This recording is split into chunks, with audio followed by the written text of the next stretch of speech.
Alright, Kiss Army, welcome to the KissFAQ podcast. Thank you for giving us your time today and letting us into your head. I hope we don't do any damage. This is a Kiss-related podcast by the board, for the board. We hope that you enjoy.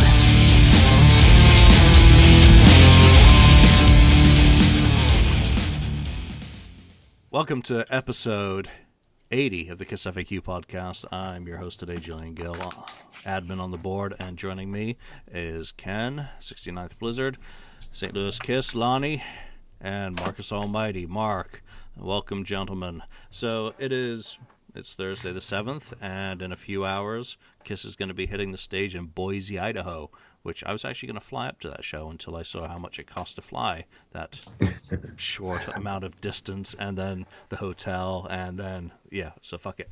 Not worth it to go see a greatest hit show.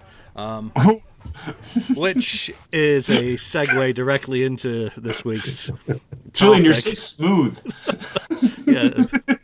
About as smooth as sandpaper. As Mark rightfully has up on, or righteously has up on his screen, it's touring season again, so we've had the first taste of a live show. To be honest, I don't know how valid it really is talking about the 4th of July show. We'll know more tonight or tomorrow after we get reports of what they actually play in Boise, but I think it's probably a good indication of what they're going to be doing out on the road. So, let's talk about that set list and the show and what we've seen. And obviously, we're all reviewing it from high-quality YouTube audio and video. You're right. That actually looks good, Mark. I like the flag. Yeah, I got a high def thing for this. No, that looks nice. So 4th of July, they hit the road. It was another casino show, so if we compare it to the last show they did, which was also at a casino, the last full electric show, which what was January 19 no. Choctaw in Durant, Oklahoma, and that was another one I nearly went to. So I did too. From casino to casino. Ken, what's your initial impressions on what you've witnessed from Independence Day? My initial impression is, yay! That's what I thought they would do. And what they did was, to me, it's kind of like, it's the same old thing, really. I'm just seeing the same songs, almost the same sequence of songs. Some of them that are, worn out as far as I'm concerned. Like, they can do away with Lick It Up and put something else in there, among other things. The only new thing that they brought back really was Shock Me. I like that, but I would have rather had them do Rocket Ride. If they're going to do that, I want Rocket Ride. But they're not going to do that. They don't want to, stretch the boundaries and try to, create something new. They're pretty much stuck in a set list that is really getting old now, at least for the regular fans. Casual fans, again, we know that they don't care because they're there for the show. So. Yeah, I'm disappointed more than anything else that they could have brought a couple of stronger, songs out. I mean, 100,000 Years, they, so they really didn't do anything with in the set list. So I'm disappointed. Yeah, so I didn't listen to the full show that's up on YouTube. 100,000 Years, did they do the full 10 minutes of 100,000 Years? Did they stretch it out, or was it kind of compact? Because I think they did a long one. Not that long. I only watched part of it. Okay, fairly long, not as long and as drawn out as it was on the Alive 35 deal, where songs seem to last 20 minutes, and my brother and I are just like, what the fuck? But you could be playing 3 more songs in that time. But I think it was drawn out enough, but not to the extent that they have done it in the past. Right. So what's your take then, Lonnie, on this initial set? We can get more into the grains of it in a couple of minutes. My initial impressions and I saw the set list coming out, that night and the rest of it in the morning. And it's just like, it was, Detroit Rock City Douche, Shout It Out Loud is just like, it was, to me, my first impressions were, I've seen this. And then I start seeing the images, and it's nothing visually very, I mean, it's not the Vegas stage, obviously, but it just seems like they just kind of threw something together. And, this is what we're going to use this summer. It's really kind of basic, and it's the same, the big screen behind them, and it's the same show that we've gotten the last several years, like Ken talked about. And I'm with you on Look It Up, and I'm with you on, and even I love the song War Machine, but they've played it on every tour the last for quite a while. I think they brought it back with like the Motley Crue tour that they did in Motley Crue 2012. I mean, that's a while ago. They've done a lot of tours since then. And don't get me wrong, I really liked War Machine. I was glad that it was back then. And it was kind of cool to see Psycho Circus come back when they started doing that too. But do we need to have both of those songs every night? I mean, there are other songs, and we're still only playing what, I guess 16 songs. 16, and that really shouldn't include Beth, which is, Oh. and that includes Beth. 16 songs, we're still playing Psycho Circus and War Machine and Beth, and it's not, it's to the point where I don't think it's a greatest hit show. I just think it's the band's favorite song show. These are the songs we like to play, so these are the songs we're gonna play. Yeah, these are the ones that only take one rehearsal to get right. Songs. I think that's a good point too. You don't need to relearn them. Rather than we have to actually sit down and listen or look at a show and how did that song go? Tommy, teach us how to play such and such. I think that's a really valid point, that these are the songs we know. We only have to run through them a couple times and we're ready to play them on stage. Mark, what's your take on this?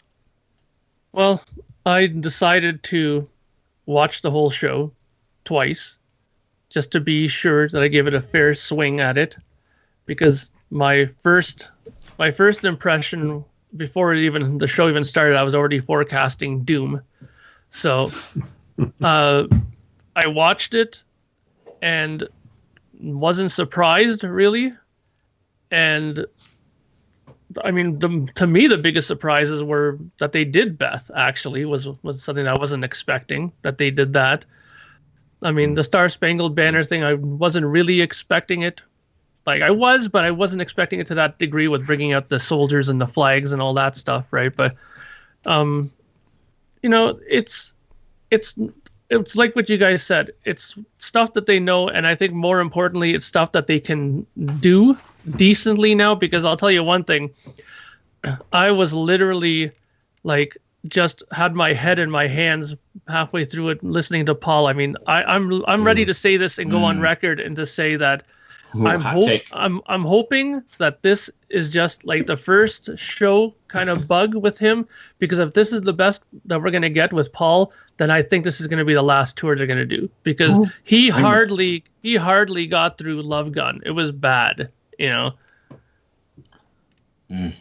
the bell. That it was, and Paul only sang 6.5 songs. If you want to include Shout It Out Loud, it's like back and forth is a half a song. Paul didn't sing that much. I wasn't surprised that they threw Beth and Shock Me in there, because it did, of the 16 songs, it gave Paul a break, and it didn't put the full load on Gene to sing the rest of them. They should have put more songs for at least for Eric to do, because honestly, Love Gun, come on. When he sang Love Gun, he was singing a few words here and there. He was looking to the crowd to sing half the lines for him, and his melody was very tame of that song, and that was his big go-to song all the time. I loved it on the video of Love Gun when he held out the mic for the audience to sing. Yeah. And it was just Vince Neil. He's pulling a Vince Neil. Crickets. Here we are. It's we that only same old situation with the crowd. we only play the songs that people know, and the crickets are chirping when you hold during freaking Love Gun. Julian, that's awesome. I mean, maybe people weren't ready, but you would have thought you would have heard a single voice in the crowd. You know, there was nothing. I mean, it's so sad in a way that the excuse. Again, it's the songs they like to play. At a casino, which is going to be diehards traveling to that show, It's the songs they like to play. Not the song. That's not the greatest hits. It's the songs they like to play. and the crowd's not even freaking singing along. I mean, Yeah, greatest hits. It's their great. Beth was a hit. Calling Dr. 100,000 Love years was not a hit. Calling Dr. Love was a hit. Shout It Out Loud, maybe. I don't know how high it made it on the charts. What else? The rest. Rock All Night. Look it up. That's it. Really, there's five hits. That's their greatest hits. But that again though goes back to me saying earlier that Kiss likes to rewrite their history, saying that these are the songs that all our fans love. But that just proved really how many fans really know that song in that audience. Not a hell of a lot, right? They like to make their history a certain way. They're there for the show. And that's one of the more popular ones. They didn't hold out the microphone on Shock Me or Cold Gin or Psycho Circus because it would have. I mean, you thought it was crickets on Love Gun.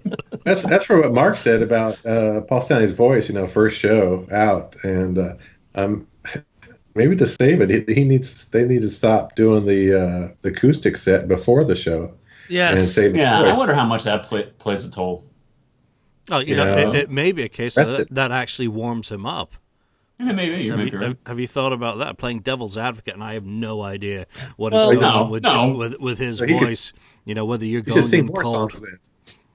But the problem is this. Usually when you go on a tour, and I can speak from this even from when we were preparing for tours, usually you have rehearsal time, you go and you practice, you get yourself warmed up then, because the first night out you want it to be a big show, a big bang, and usually as you go longer through a show and through a tour, once you get to the middle part of it, you should be well warmed up, and then after the halfway point, you start getting a bit tired, and it starts getting, progressively a little, not as good as it gets near the end because you're probably burnt out.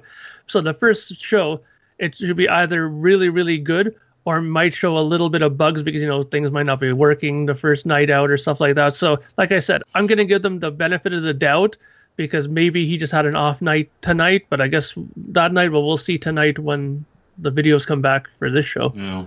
But it's the same show. What bugs are there to work out? It's the same show.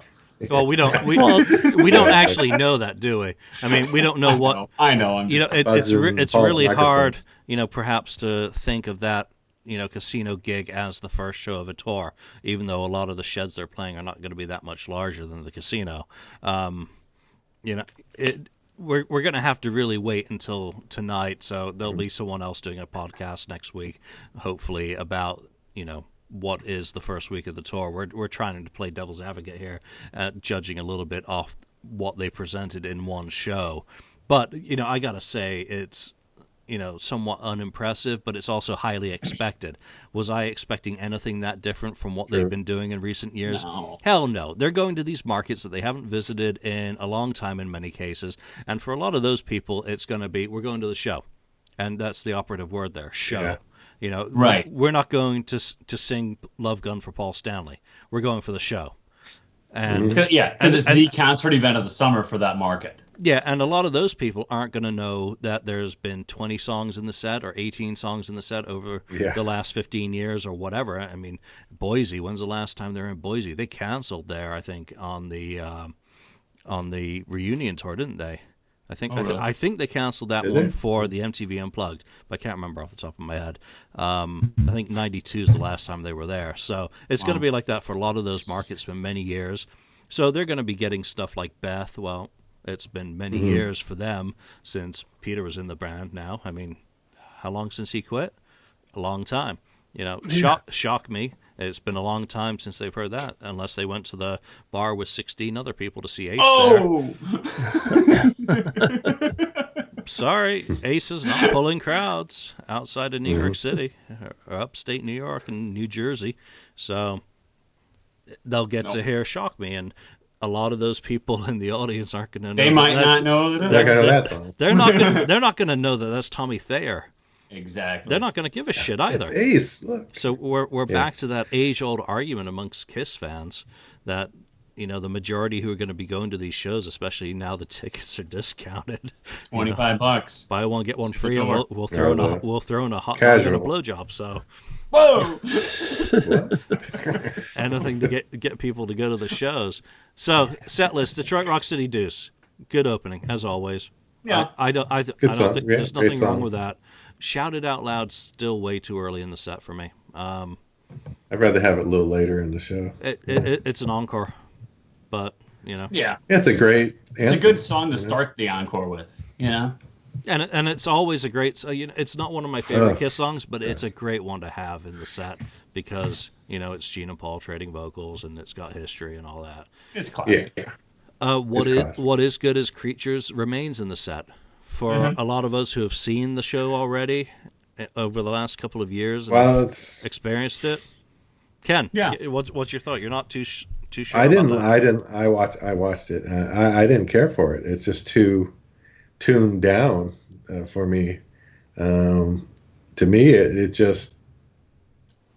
I took away from the show. I like Creatures of the Night, but it's just not the same Creatures of the Night from, 83 or whatever, Or 92 It's even. just 92 even best that, version. yeah, exactly. Well, the same could be So- said for half the songs there last night were not the same. I mean, Love Gun was, but like I said, Love Gun was terrible. I mean, that song really bothered me because it's one of my more favorite songs that they do. And the fact that it was such a lackadaisical performance of that, I was like, well, really? I mean, if you're going to do it like this, then why even bother now? Like, come Right. on. As you say that, this is my feeling now. It's like, if I see them come out, they're energetic for the first song. After that, the thing it's a lot of standing around. And I really miss the old Kiss, energetic Kiss, where they're running around the stage. But let's face it, they're in their 60s, maybe approaching 70. They can't be doing that stuff. But I just have to realize, I'm expecting the old Kiss running around the stage, going crazy. Everything's, just a wild show, great show, energetic. But now it seems, I hate to say it, old and tired. But honestly, I'm not expecting them to run around. I'm expecting them to perform the songs right. I don't care if he stands in the spot and doesn't move from it, as long as he sings it decently well. But we're not even getting that now. He's standing around and he's singing half lines. He's doing a Vince Stanley, like, you know what I mean? Like, that's exactly what's going on there. Oh, God. That's what's going on, and that's not right. I mean, he was one of the greatest front guys ever. Oh, yeah. I mean, come on, man, give it a little bit more than that. I mean, if there's trouble with your voice and you can't do it because of that, then This is gotta separated be more. like you said. This got to be maybe their last or second to last tour. It's really getting close to the end. Yeah, it's in an interview that was posted up today. I think, Paul saying that maybe he's interested in doing another album. I saw that. He actually said that. Yeah. He said Not, that. He said not an that- album he for kids he or For Kiss. He said, Kiss he goes, there has to be a reason. He goes, but we're kind of getting around to that point again, or something to that effect. I was really surprised by it. Good. Well, what would be It's the sweet point? backbite. Where's Hallelujah in the set? Where's Modern Day Delilah? Where's apart from the fact that maybe they're unsingable at this point for Paul. Where's a Gene song for any of those albums? Yeah. Or They talk about how much they love those albums, and nothing. Where's it? Here we are again, and we've said it on the show before. We're doing Shock Me and Beth. Well, what about When Lightning Strikes, or All for the Love of Rock and Roll? Apart from the fact that no one knows the songs, but if Paul's handing out a microphone to a casino crowd and not getting any response, Paul, come on. If you're doing that and no one's singing back, if you're not getting a crowd response, there is no excuse for Tommy and Eric not doing their own songs, and instead of just, Beth I can kind of get, because that is obviously the band's biggest hit. No, I get that. I get that more than I get the Shock Me thing. I mean, if you want Tommy to sing a song, fine, but it doesn't have to be Shock Me. You know what I mean? I think the same amount of people are going to know Rocket Ride that are going to know Shock Me. Star Spangled Banner, that makes sense. Yeah. It's an election year. It's the USA. I hope that people know Star Spangled Banner. Do you think they'll continue with Star Spangled Banner, or do you think that was just a 4th of July thing, though? 4th of July thing. I think so too. I'm pretty sure of that. Yeah. I'd be surprised if that's in there again tonight. Yeah, maybe it will be. We'll find out. I mean, I never thought it was going to stay in the sets for Revenge. It never seemed to make that much sense. But who knows? I mean, I don't think it really matters. If they can throw in another Gene song, Parasite, instead of Star Spangled Banner, give me Parasite or Watching You or whatever. Instead of any of those, Unholy. I mean, what if you're going to have Psycho Circus in there? I mean, I would have thought Unholy's more of a kind of a given. Apart from Tommy's inability to play that guitar riff. They could put that in and take out War Machine, since that's, But if I recall correctly, didn't they do Unholy, and wasn't it like during the sonic boom over Europe or something? Didn't they pull out Unholy? I know they did it one time. Not since Rock the Nation. Because I think he went up to the rafters once. I remember seeing a show in Europe when he went up and he sang it, right? But even then, he had a hard time singing it. He's never sang that well, Gene, Unholy, especially when he has to get to those high parts. I don't know if that'll be such a great song. But like you said, he'll probably still sing that better than Paul singing any of his songs. Singing I Was Made for Loving You, right? I don't think they've done Unholy since Rock the Nation. I don't remember. I have no idea. Don't look at me. Come on, Julian. You could be right. Julian. I have no clue whatsoever off the top of my head when's the last time they did that. I'm thinking Rock the Nation. I don't remember anything afterwards. I just remember Tommy butchering the guitar, it just not sounding right, Yeah. Oh, well, yeah. But either way... Wrong guitar. Either way, though, I mean, you could replace War Machine with Unholy, or I Love It Loud with Unholy. I mean, I guess some people know I Love It Loud because it was on MTV, but that's, a pretty long time ago at this point, even though it was on MTV. But, I just think they could change out some songs. I just really believe that it's just the songs they want to play, and it's the easiest set list to put together, and we can go out and play. And no one's and no one in the KISS camp is going to tell them differently either. No one's going to tell them, hey, you know what, you could really do this, because I think they're surrounded by a bunch of people that are going to say, yeah, that's a good idea, Gene. That's a good idea, Paul. Exactly. Yeah, they want their paychecks next week, but I mean, right. All do, but Creatures of the Night and War Machine are totally disposable, especially when it comes to KISS hits, because they just are not going to feature on anyone's top 16 list. No, or Psycho Circus. It was fun when they brought it back the first time, or for the first tour or two. But 4 years later, we're still playing Psycho Circus every night. I don't know. I don't quite understand, and it drives home the point of why there's a couple shows within a couple hours in my house, and I'm not gonna go, and I'm a huge fan, but I don't have the desire to either drive 2 hours on a Wednesday to go see it, and then either stay at a hotel that night or drive back and get home at 3:00 in the morning. I don't have. If it was in my hometown, yeah, I'll go. Sure. But I mean, even if it's a couple hours away, I don't have the desire to go do that and either just be a wreck the next day or have to take 2 days vacation to go do it. Yeah, I mean, I agree with you. If I had free tickets, I might go. Yeah. Or if they're in my hometown 20 minutes away, okay, yeah, I'll go for sure. But not to see the same thing again. I mean, I've seen a lot of shows in the last 15 years or 12 years, whatever, since they came back on Aerosmith and Rock the Nation. I was, out of my teens and early 20s when you can afford to go to more than one show a tour. And I've gone to I've gone to basically multiple shows on every tour that they've done in the U.S. since then.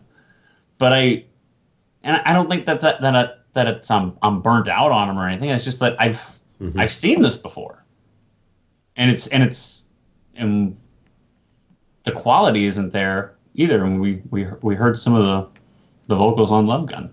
It's the same thing, but it's of lesser quality at this point. And it's kind of hard to. It's kind of sad.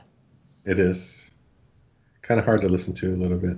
I mean, on a plus side, though, I mean, I thought that, and I know I might catch heat for saying this, but I thought Tommy played really well. I thought how dare you? He was really good. I even thought his he little plays solo, well. his solo spot is even pretty good. I mean,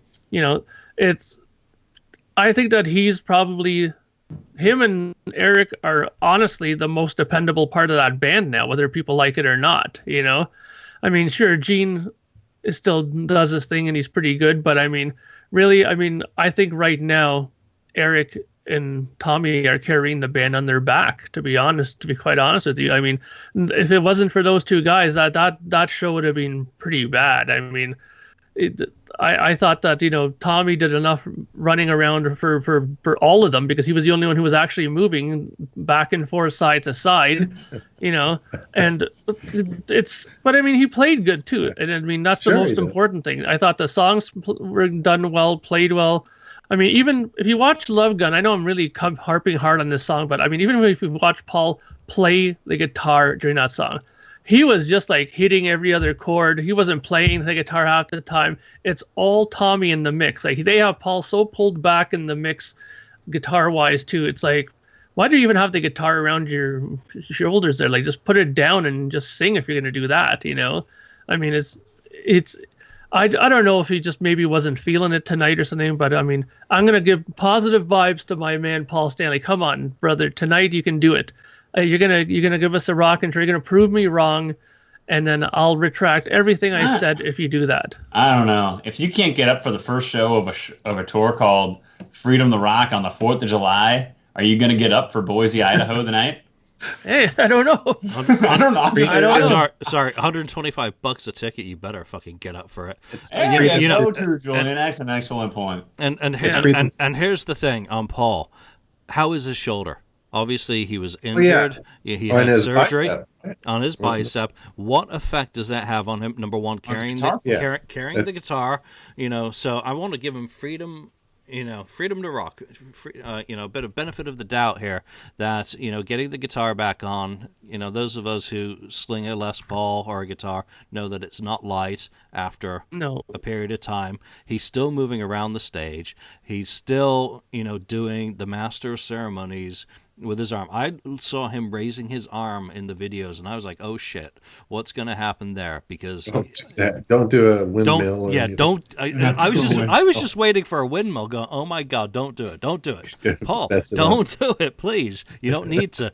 But he's just such a robot in some ways that he's done the same thing, the same moves for so many years that I'm concerned if he's not 100% that he could aggravate something. If he's heading onto the road, and it's too late now really to do much about it. I think Vinny's probably busy and can't fill in. Real estate. You saw that? Yeah, that was pretty funny. I wouldn't buy any house from Vinny Vincent, but oh yeah. But but for Paul, he's got to get up there. I mean, Gene may be the face of the band, but Paul, heart and soul of the band. And if he's not firing on all cylinders, then it's just going to be a challenge. We'll know by next week after the first few shows whether or not Paul Stanley is healthy. Gene, he's gone from demon to gargoyle. He's basically a stone statue now. He doesn't move unless they pull him up by ropes. I said, pull him up by the bootstraps, basically. Maybe attach a string to his arms or something. He's working hard and he's delivering. Well, Gene's pushing 70. I know. That's what makes me just so flabbergasted that they haven't taken the makeup and the gear off. And I see them on stage now, and I just wonder, Gene, you should be like the Johnny Cash of metal. You should be wearing, your revenge black, with Or like your grungy look, and just be sitting there looking mean like a heavy metal Johnny Cash. I mean, like a mean looking guy. Like Alice Cooper has embraced his age very well, and I think he looks mean, like a mean old dude. Alice Cooper does. Yeah. He doesn't look. I think he doesn't look like almost like a caricature of himself. I think Alice has embraced the age, and it kind of has brought it out in him, and it's kind of like the shtick now that he is like the mean old Alice Cooper look. You know what I mean? Yeah. Yeah. But I think Julian brings up a good point that maybe they're not going to do it. They're not going to go to a point of taking the makeup off and doing a string of shows or anything like that, unless they do like an acoustic set like they did earlier. But I think they could embrace the age more than what they're doing instead of trying to fight it as much as it. At some point you got to say the makeup, the show, the costumes. Twisted Sister 40 and fuck it. You sometimes you just got to say fuck it. Obviously. How you look without the makeup. I think they all look way better now without the makeup. They're lucky they don't look like Joe Perry. I mean, Steven Tyler. I mean, Steven Tyler and Joe Perry, the Toxic Twins turned into someone's ugly grandmothers. I mean, at least Alice Cooper embraced it and looks good. Ozzy, better or worse, looks pretty good considering. What the hell? He's vertical. He has a pulse, and he kind of mumbles. He didn't look bad. He does fine. Gene and Paul. I mean, I think the makeup and the show are really starting to weigh down on their shoulders. And as you said, Lonnie, he's pushing 70. Mm-hmm. How long does he really want to keep doing this? And we said it last week on the show. Going through the rigmarole of putting on the makeup, going through that whole thing every night, and look how many dates they have scheduled for this summer. There's a bunch. That's a lot, and there's a fair bit of bunching. I mean, obviously tonight we've got Boise, and then what was it, Saturday and Sunday, 2 shows, and then a day off, and then 2 shows, and then a day off, and then 2 shows. That's a heavy load. That is shouldn't be doing that. Back to back, that's rough. They should be putting a spot in between each show, especially now at this time. They got to let people's voices recover, their bodies recover too. I mean, they're, like you said, these guys are approaching 70. I mean, even at 50 and 60, it's sometimes hard to recover from shows and stuff like that if you're doing a lot on stage, right? So, I mean, and that's the thing too about, we're talking about Alice Cooper. I'm a big fan of Cooper as well, and I have a lot of his DVDs, and I've went to quite a bit of his shows. But the one thing that Cooper does that's very smart, which Paul Stanley should take a note of, is there's no in-between chitter-chatter with Alice Cooper. It's just song into song into song. And Paul does too much come on, people, and too much talking. And when you talk, that also puts a strain on your voice in between songs too. And it's bad enough he has a voice as it is now. I mean, he has to, I know he's never going to stop doing that, but he maybe should try to tone that down a bit too, because I mean, it'll save his voice. Alice Cooper has his voice mainly because of that. He just sings the songs and that's it. He doesn't go into the big chit chat with the crowd. He doesn't say this comes off an album called School's Out for Summer. He just goes straight into they go straight. Like people at the Alice Cooper show don't care that this next song comes off $1 Billion Babies or comes off Welcome to My Nightmare. And you know what? People at the Kiss show, most people at the Kiss show don't care that the next song comes off of Destroyer or comes off of Creatures of the Night, because if they don't have Destroyer or Creatures of the Night, what are they going to do? If they really, really like that song, what are they going to go do? They're not going to, most people, now you got to remember, most people aren't going to go out and buy Creatures of the Night or go out and buy Destroyer. If they like that song they hear at the Kiss concert, they're going to go on iTunes on their way home and look up that song and just buy that song. They don't care that the next song comes off of Destroyer or Creatures of the Night or Rock and Roll Over. They don't care.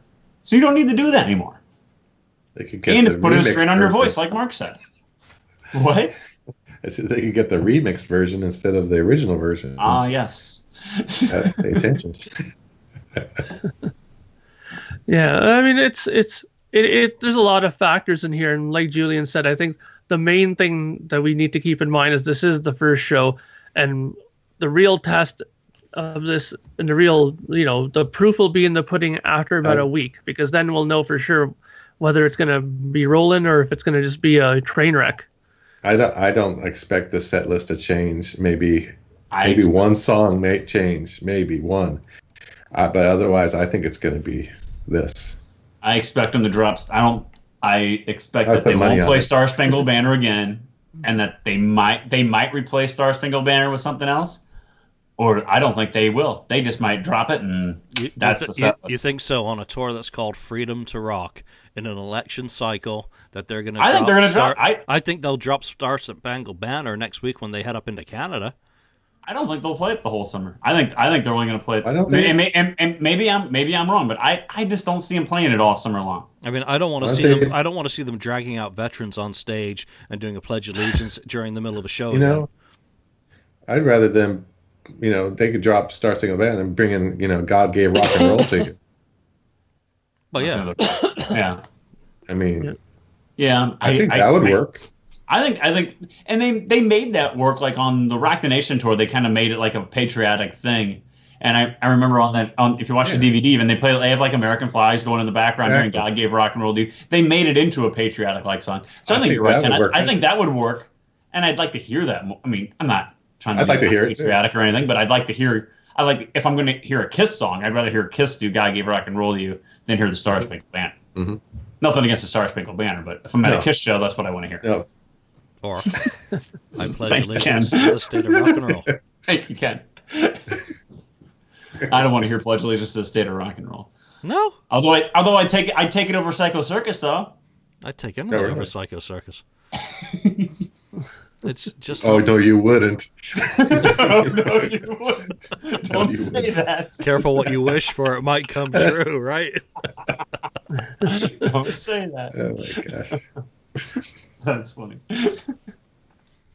So, out of this first set, how good, how bad is it? I mean, I call it 50-50. I think it's exactly what one would have expected out of them. If you think about it, there's only three differences really from the last Electric show they did earlier this year, and that one included I Was Made for Loving You, Flaming Youth, and Hella Hallelujah in place of Best, Shock Me, and 100,000 Years, I think. I'll definitely take 100,000 Years if it could be made a little bit less painful. Or was it Mitch LaFon who called that the piss break song? Because which it never had. Nothing off the first album could possibly be for me. But I'm happy to see that back in. But they're not going to please me no matter what. It's as simple as that, because they're not touring for me. They're touring for those people again. They're not. Sure. Yeah, they're not touring for people like us. People want to be entertained.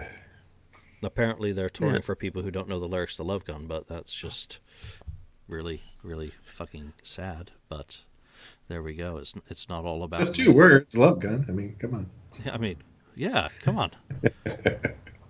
Well, that brings up a kind of interesting question though. Like, when did Kiss actually stop touring for the diehard fans? Like, what was the last tour that would be considered a tour that they did for their diehard fans? I mean, Rock the Nation convention. Yeah, that's probably 1995, $100 tickets, because you had to really care enough about Kiss to pay what was an absolutely insane amount of money in 1995. Especially 1995. I guess you could stretch and maybe say the original reunion in '96 was for the fans, but that was more for the band's bank accounts than it was really about that was their cash in, that was their retirement fund. But the last time they really did anything for the fans would have to be 95, because look at those sets, 20, 30 songs, we'll try anything, even if it ended after a couple of chords and I don't fucking yell remember. it out. We'll at least try it. Yeah, or letting the audience sing. Which holy shit! You listen back to some of those unplugged shows, and the audience are singing, and then you see on Monday, it was Monday, right? 4th of July. People holding. Right. Paul holds out the microphone, and people don't even sing "Love Gun." So you go back 20 years, and people are singing all the words to 100. All the way. Right. But then that should be a message very clear though to the band then, that they're losing their core audience now. Like those people are not coming out to the shows now anymore.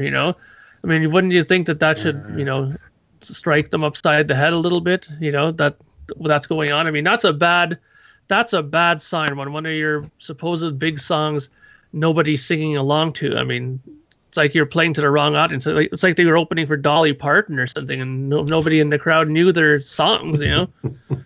So Mark, you've performed live in front of an audience, obviously. Yes. And I have never, apart from karaoke, which really doesn't count because they didn't pay to be tortured by me. Oh, sure it does. Don't be so bashful. So how much importance as a performer is the energy or the response of a crowd to you? What are these crowds actually feeding the band these days? When they get up on stage and you've got basically a bunch of mannequins in the audience who are basically sitting there with their iPhones, like that, and don't know the words to your songs, to your biggest freaking songs, because you've whittled it down to 16 left. It's like fucking Survivor for Kiss songs. Yeah, well, I mean, I'll tell you this: a good crowd and what a crowd can do to a band is a lot, actually. Because I mean, I've been in situations where we've played on festival type things where it wasn't just a crowd for us, to playing to shows where it was a crowd for us, and it's all the same thing. Basically, the crowd response sometimes dictates how much energy you put back in. It's like a cycle, Whoa. Okay, who got run over? Julian, are you on the highway? I got run over here. But truck. Yeah, it's like a cycle, They feed you, and I mean, we went out on stage once, hung over after a great night before, and come up on stage, and a crowd like that can just make all those things go away and just get you right back into gear and to play a really, really kick-ass set. I mean, the audience is really essentially why you're there to begin with, right? And I thought that was always Kiss's motto: we're here for the fans, right? So the audience is very important in that sense, and I mean, it can make or break sometimes. I mean, I remember when we went and played in Germany when I was in that band, the Exalted Piledriver. I remember being in a festival fantastic situation, and in the front row there was a bunch of guys, leather jackets with the denim over top with the patches, like hardcore thrasher guys. And the guys were holding up the Piledriver records, and two guys I remember crying in the front row. And I was looking at them I was wondering what the heck was going on. And they met us after the show in the back. They were from Poland. They said that we drove all the way from Poland to Germany to see you. So we never thought we would see it. And he goes, they were crying. They wanted us to sign the albums. Like, this is, wow. There are audiences like that are so devoted to the band and to your music that when you get that kind of energy off of them on stage, you could do some of your best. I mean, I've played sometimes things that I never thought I would have done, and it was because you have the crowd just feeding you this monstrous energy, and it just fuels you, But does that scale up as you get bigger as a band to, say, yes, the size of Kiss? Does Paul Stanley feed off an audience, or is the audience just an excuse? I mean, is it something less tangible to Paul Stanley? I mean, I'll tell you one thing. He's a god. I'll tell you one thing. I have a video, and I'm sure you guys must have seen it when they did the reunion tour. There was a Toledo bootleg out of them from Toledo, Ohio. And every time, Toledo in the middle of but every time after a couple of songs, he would always go into the microphone and say, "Feels so good, feels." And then when I've clued into what he was trying to get at, it's like he was feeling that crowd. You know what I mean? When he kept saying that. And you could, even for someone like that, like Paul Stanley, remember, they were having like morgue crowds before, like the Revenge Tour didn't do good at all.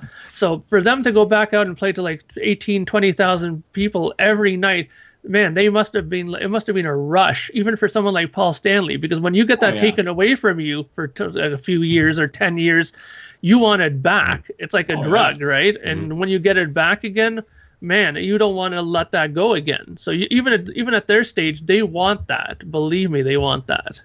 But do they want it now? Is the problem? Because from my perspective, sitting on the other side of the screen off a YouTube video, which admittedly is not a very good way to kind of review or evaluate the show, other than saying that I did see them in 2014 in Vegas, is I don't get any feeling of any transfer of on an emotional level from the band anymore. It's almost like going to McDonald's and ordering a quarter pounder Well, with that's with God of Thunder.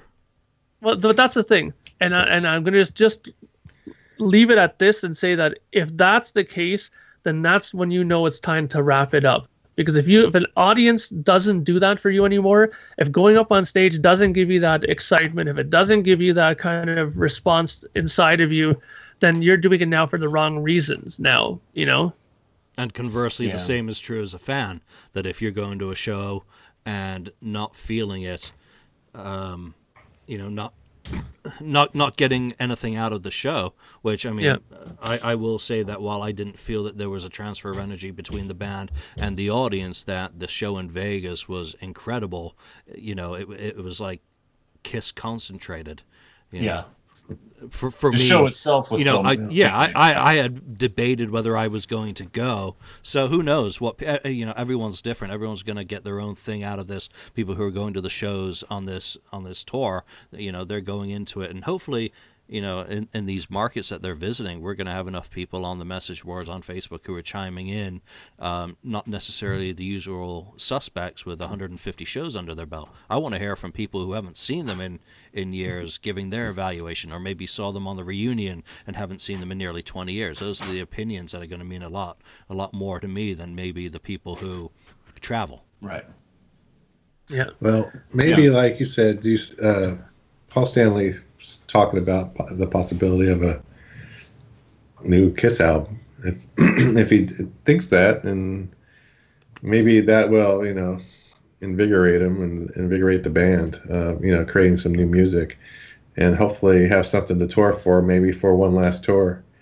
Maybe they bring back, I mean, there's still that rumor out there about, Ace coming back for the next year, but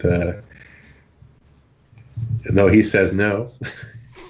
I don't believe anything anyone says anymore when it comes from Kiss. It's rock and roll. I mean, come on. Steven Adler was on stage with Guns and frickin' Was that Roses amazing last or what? night. I mean, come on. Anything is possible. Anything can happen. I mean, that was one reunion I was waiting for Lonnie. That's cool. Yeah.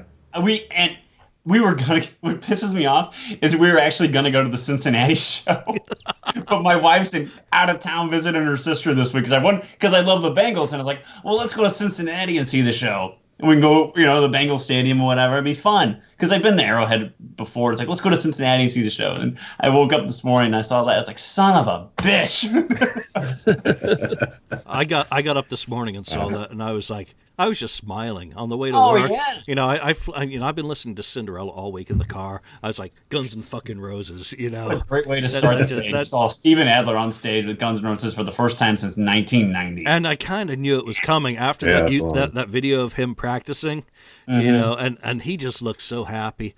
And he's one of those cases, he's been on a bad path with, his personal demons, and he's battled, and he's failed, and he's kept battling, and he's on a day to day. So, I'm so you happy. couldn't help but be happy for him. Yeah, for him. I am thrilled for him, but I'm also thrilled for the fans who got to be there and have one of those holy shit moments, and hopefully... Yeah, and now the problem is that they don't do it in Nashville Saturday night. People are going to feel cheated and left out that they don't do it. Right. Go ahead, Mark. Sorry, go on. No, I was just going to say that I also feel really great about that happened to Stephen, because I'm a listener as well to Eddie Trunk here and there, and I remember there's been a few times where they've had Stephen on, and he'd been one of the biggest advocates for having the reunion of the Guns N' Roses happening. And I mean, he was always pushing it, saying that he'd be willing to do it. He would be willing to do it for a little less money, whatever it took to get it to happen, blah, blah, blah, blah. And, and then when the reunion happened and he wasn't involved initially, I was kind of disappointed because, here's the guy who was pushing for it and they don't bring him in. And now all of a sudden he appears and he's on stage with them. It's like, wow, like that just goes to show you that, perseverance and not giving up does pay after a while, Yeah, like Steven wanted it when none of them wanted it. Yeah, he was pushing for it when none of the rest of them were pushing for it, or even liked each other still at that point. I don't know how much they really like each other, or how much, when none of them were even getting along at that point. He was the one that was advocating it, and the fact, he was supposed to play that show with them at the Troubadour, and he hurt his back like the week before the show. I don't think he was supposed to play the full show with them. I think he was supposed to play at least a couple songs or whatever. And I think But anyway, I'm just glad I'm not the one who brought up Guns N' Roses this week. Hey. Can't help it sometimes. What I'm hoping, though, for Kiss, now that Paul Stanley's kind of let the genie out of the bag and at least shown that he's somewhat receptive to perhaps doing a new album, is that maybe, just maybe, they do a little bit of jamming on the road. Because it would be really nice for them to try and they've tried to recapture things in different ways on these last two albums. Well, how about a road-written album? You get out there, you jam the stuff at soundcheck, go back to Hotter Than Hell, when a lot of that stuff was written, late on in the first Kiss tour, and obviously they recycled some stuff because, come on, they're Kiss, and that's always going to be a part of Gene's, kind of songwriting style. Get out there and make this road trip, into something more valuable. Hopefully it invigorates them to the point where Paul does say, okay, we are doing an album. And Gene's just like, okay, because that's what it is. that's kind of how it rolls. So, Gene, bless him. I mean, he's gone along with it for Sonic Boom and Monster. And then he's gonna be like, I told you we were gonna do a new Kiss album. And I mean, just remember, when Gene says anything, it's not true until Paul said it. So now Paul's kind of said it. There's a little bit more hope, I think. Yeah. And I mean, the funny thing is that you talk about them writing like that back in like 74, like Hotter Than Hell era. But nowadays, it makes even more sense to do it because you have so much great technology that's small and compact that you can bring with you onto a bus, and you can bring it on stage, get the sound guys to hook up a couple of microphones to a sound card, and bam, you could jam on stage during your sound check, and you can come up with lots of great songs, and it's a great idea. I mean, lots of bands in the moment when they're doing that and they're relaxed, they come up with some great idea, and hey, what are you playing there, dude? And they just go jump on it, and before you know it, they do that a couple of nights in a row. They have like 4 or 5 songs, and then they're rolling. Once you've written those first couple of songs, the rest of them come easy because now you're in a groove, right? And that mentality of doing it and becoming a pattern as part of your tour to do that makes a great record doing that. I mean, lots of bands do that. There's so many bands I've heard and read of stories about that they had in the back of their tour bus in the lounge, a little small recording area. And after they'd, be on the road traveling a bit, they'd jump in the back and they'd work on songs. And, next thing you know, you hear these guys come off the road and they're in the studio like a month later recording a record. And you're like, wow, like that was a quick turnaround. And that's because they capitalized on the technology that's available to you now. I mean, back in those days, they only probably had a ghetto blaster and an acoustic guitar in the car with them when they were figuring out these songs, Yep. So think about it. Then you got Hotter Than Hell out of that. Like, come on, man. You can think of what you can come up now if you just put down, put some of these other things aside, like, your restaurants and your coffee house, invoices, and work on some songs, and come up with something really cool. I still think they can do it. Why not? Yeah, I mean, there's going to be plenty of inspiration, when you're traveling 5-star on your tour, about a bad Caesar salad. I mean, that's just going to inspire some quality material, or maybe your G5 was late taking off, or some turbulence. No, but I think the points, the Mark raises. This my nap because of my turbulence. What was I going to say? Yeah. Sorry.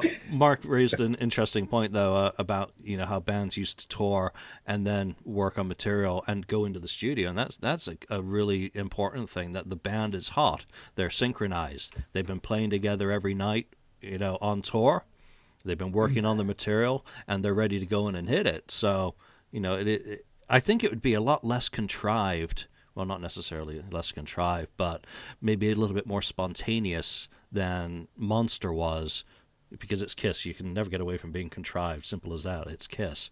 But maybe if the music's a little bit more spontaneous, that they could go into the studio and absolutely put out some good, sleazy rock and roll. And bring out some of those old demos back, and take some of those old ones and maybe try to work them up to fit the new album. Yeah. Smoke or whatever it may be. Oh You know, God! some of these old ones. Yeah. I mean, we talked about that Why not? on the podcast. You know, a different kind of circus. You know what they could have done. You know, in Psycho Circus era. But there's a lot of those demos still. I mean, you go and listen to all those outtakes from the kind of the pre-Ezrin Destroyer sessions and Ain't the Smoke, Don't You Hesitate. You know, there's a lot of stuff there. There's a lot of elements in those. I mean, Gene is a master of taking this bit and that bit and putting them all together. I mean, why don't they listen back to some of that stuff? Listen to the riffs. Exactly. Take those riffs onto stage during a sound check and just play the riff. I mean, 3 or 4 chords for a riff. You know, just play it and see how it sounds through the stack. See how it feels. And if you go through enough of them, you're going to find one that takes. One that you're like, okay, I've got something here. You know, I couldn't work on it 40 years ago. Now I can. I've got an idea. I mean, I think writing music's not rocket science, is it, Mark? I mean, No. I sit there on my guitar for hours, just going, and then I strike on something, and I'm like, okay, that's a starting point.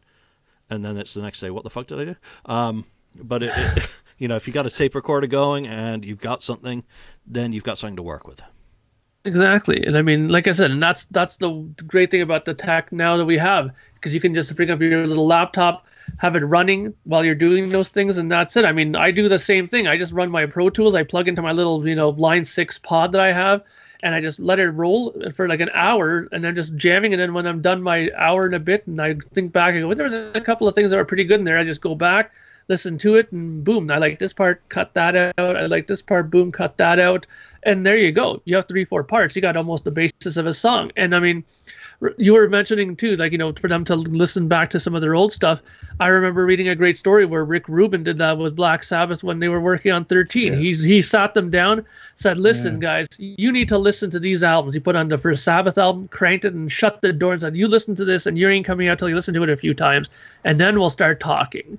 And sometimes you have to go back to your roots to think of something that'll inspire you to make a really good record. It's not odd for a band to do that. I mean, look at Van Halen. You guys mentioned that before with the, that whole, different circus thing that you did there, right? So yeah, so we can only hope that Keith can make sure that Paul Stanley has a copy of Rock and Roll Over with him on tour, so that if he feels he needs to listen to a Kiss album and needs some inspiration, I also think it would be very useful for Tommy to play some of those riffs, because obviously Ace isn't there.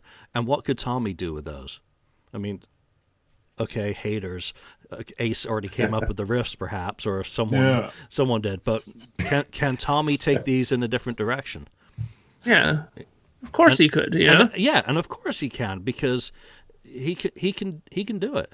So I think it'd be fun, and it Definitely. might, that therefore you get something more out of a tour than just yet another freaking tour.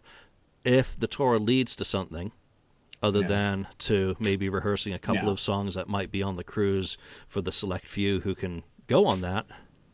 Yeah, I think if you can get an album out of this tour, or you could get, the start of an album out of this tour and get something more substantial out of it than just selling stage play guitars and stage used microphones and more meet and greets and just a way to, cash in one more time. Wait. Does that, hey, for $3,000 you can have a... Will you sign it, Julian? Personalize it? Fuck no. the spit on it. Right. Rise your heart, Julian Gillan. Rise your heart. There it is. Rise your heart. Got me. Oh, man. All right, so we've gone a little bit off topic. Any other things to do in Kiss World this week that we need to wrap up on? And I can't think of anything. I don't know. I think we're anxiously awaiting the night to see what tonight brings, to see if it's anything different, or if it's going to be, if it's a carbon copy of what we saw Monday. I think it's going to be a long tour. Well, let's ask the question, Mark. If it's the same set list as Monday night, done tonight in Boise, are you going to be disappointed, or will you be not surprised? Well, let's put it this way. I'm not so much worried about if it's going to be the same set list. I'll let them do the same set list for a week, okay? But what I'm more looking forward to is I want to see if they're going to be able to have the performance level come up, especially Paul. If he has a better night, I'll be more, anxious to see what happens from here. If he has another bad night again tonight, then oh boy. I mean, I'm obviously going to keep watching because I want to. It's like a train wreck. You want to see it happen, right? But but I'm really hoping that he has a better night tonight. That's why I'm really waiting to see some of these YouTube clips come in for that. Yeah, I also wish someone would take a proper fucking recording device to one of these shows, because while we may be in the era of iPhones and all that shit, it would still be nice to have quality recordings. Yeah. Hint, buy better phones, people. Nudge. Take a freaking Zoom or something that can record in stereo and not sound all low bit rate. So exactly. Ken, same question to you. I mean, if it's the same set, well, what do you think? Same set. Will I be disappointed? I'm already disappointed from the first show. So I would just be, I don't know. I have not a feeling about it anymore. It's like I'm expecting them to do the same thing. I would love for them to surprise me and, throw a couple of new songs in there that we're not expecting. Please surprise us. Just do it. I mean, to me, this feels like, what was it? A few tours ago, I can't remember which tour now. I mean, I started doing the set list tracking, and I mean, there were 15 songs on it, and by the end of the tour, there were 18 songs that they'd swapped 3 out and then gone back to the original set, and it was just, from my perspective, uninspired, but then I keep reminding myself I'm not there at every show, so, imagine how the people who actually go to every show feel. Lonnie. Yeah, I if they play the same set list tonight, I won't be surprised, and I will be disappointed but I think I'm kind of with Ken. I'm already kind of disappointed that they came out with this, and this is where we're at as a starting point. That we're, I would love to be sitting here with you guys today, saying like, wow, can you believe they played Plastercaster last night, and then they played Mr. Speed, or they played Nothing to Lose. And I'm not going to go crazy and say, they need to play All the Way and they need to play Love Her All I Can. But, how about they just played something as many people would know as Cold Gin or 100,000 Years or Psycho Circus.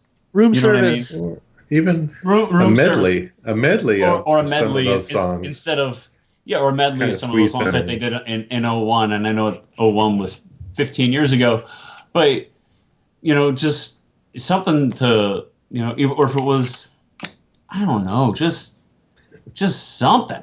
I mean, there you go, 50th anniversary of the Kiss medley. It's time to do it again.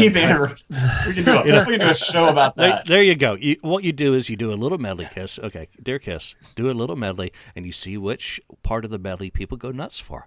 And then you take that part of the medley and you do the whole fucking song. And the next night, you do the whole song. Yeah. There you go. But I think my only criticism is Flaming Youth has not survived in the set from January. That's disappointing. That would have been one bone. At least some. But then again, we're going to find out tonight exactly what is, and then we can all complain and ask for refunds and bitch and moan and judge everything off the pixelated low bitrate YouTube video. And but like I said, I'd love to be sitting here being excited about it. I would love to be sitting here being excited about what they played last night, and instead of sitting here complaining that it's the same old thing. Because if they would have played something different, I would be sitting here saying, yeah, that's great.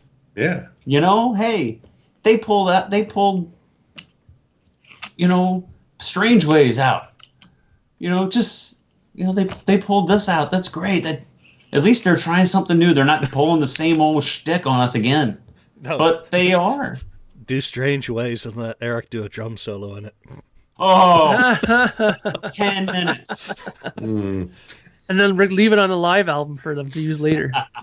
And send that copy over to Peter Criss and see what he thinks of it. No, and I also want to see what the stage looks like tonight, because obviously the casino wasn't the right kind of place to have the stage. But again, I think it's going to be a 30-foot video screen with fake fire in the background.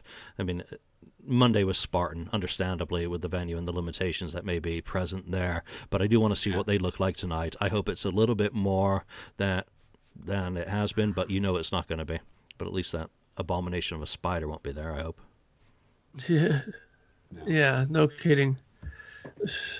All right. Well, I think it's safe to say in conclusion that this is a topic that's very much, brought us a sadness to all of us, it seems, as we're all talking about this, that nothing has changed, and let's just hope that maybe in a week's time we'll be singing a different tune. Yeah. Or Paul holds out the microphone during Rock and Roll All Night and you hear the crickets chirping. and all of a sudden he realizes that people aren't really there for the songs, and you could play pretty much anything you want and the audience wouldn't know, as long as there were flashpots and blinking lights and loud guitars. And that's really what I think is the situation with Kiss, that no one freaking cares what song. And this is the peanut gallery, the people who you know who cares what songs they play? Us, the diehards who care, are the ones that really care what they play. But they're not the ones but unfortunately, we're not the ones that the band's concerned about. No, and rightfully so to a certain degree, but I hope he takes something from that, and it may just be that it was a shitty quality YouTube video again, but we shall see. So, gentlemen, I think we've just done a rant part 2. Kind of.